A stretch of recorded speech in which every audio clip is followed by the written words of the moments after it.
ഒരു ചെറിയ കഥ പറയാം. ഇത് the frog and the Nightingale എന്ന കഥയാണ്. എഴുതിയിരിക്കുന്നത് വിക്രം സേത്.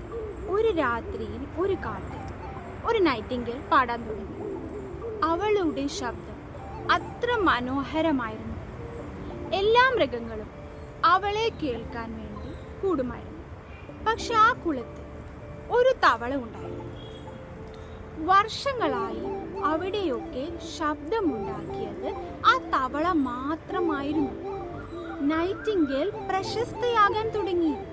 അപ്പോൾ തവളയ്ക്ക് അസൂയ തോന്നി.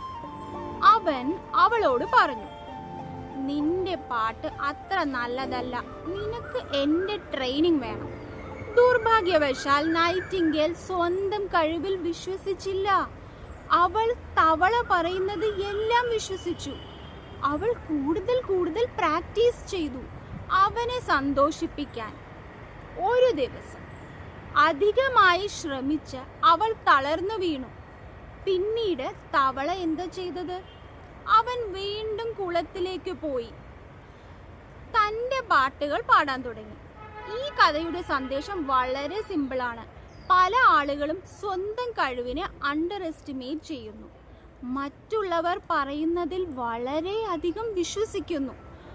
ഓർക്കുക, നിങ്ങളുടെ ശബ്ദം മറ്റാരുടേതിനേക്കാളും കുറവല്ല.